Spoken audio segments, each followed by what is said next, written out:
And from Russia, let's shift focus to China. As I speak, it's battling an old enemy with a new name. The Wuhan virus and its new XBB subvariant. It's making more and more people fall sick. That's right, according to reports, despite the spike in infections, China appears determined to press on with normal life. The national leadership has in fact refused imposing curbs and restrictions. Instead, the entire focus right now is on reigniting economic growth. The question is, how many cases is China reporting? No one really knows. The situation is frankly very difficult to grasp at this point because China has stopped releasing domestic infection data after April. But a Bloomberg report says the new wave could lead to 40 million weekly cases by the end of May and 65 million weekly cases by the end of June. I repeat, 65 million. But despite these concerning numbers, zero COVID is not making a comeback. And this is very unusual, by the way. Until late last year, China was ready to lock down entire neighborhoods in a bid to stamp out what were sometimes just small clusters of COVID-19 cases. And that's not happening this time. The question is why? And the answer is China's economy. For weeks now, financial markets have been raising red flags about China's economy. And that is because the post-COVID rebound has largely failed to pan out. Retail sales, home sales, industrial production, fixed asset investments, they have all slowed down. And what's worse, the Chinese currency is tanking.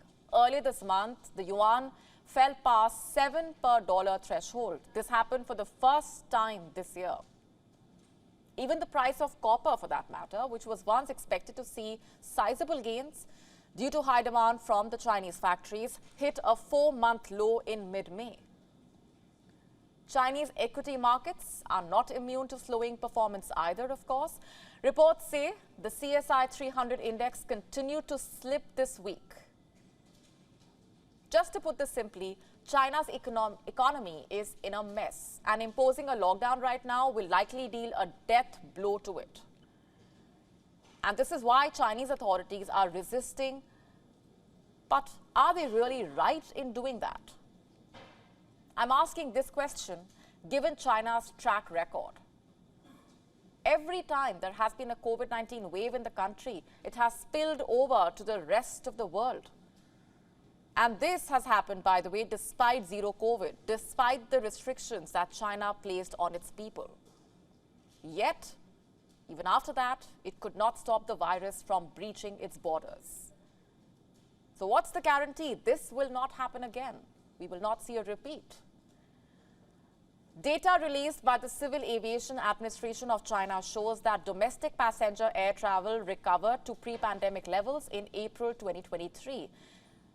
That month, the industry transported a total of 50,275 million passengers, a year-on-year increase of 537.9%. And the same report also stating that earlier this month, the US Department of Transport issued an order stating that it has increased the number of round-trip flights between the US and China. Earlier, there were 8 flights per week. The department increased the number to 12. My point is simple. The Wuhan virus is back in China. Lockdowns are not being imposed. Flights are still operational. Are we to believe the rest of the world will be immune to what's unfolding there? Are we to believe that this subvariant will not really infect international tourists? The earlier we ask these questions, the better our chances of safeguarding ourselves will be.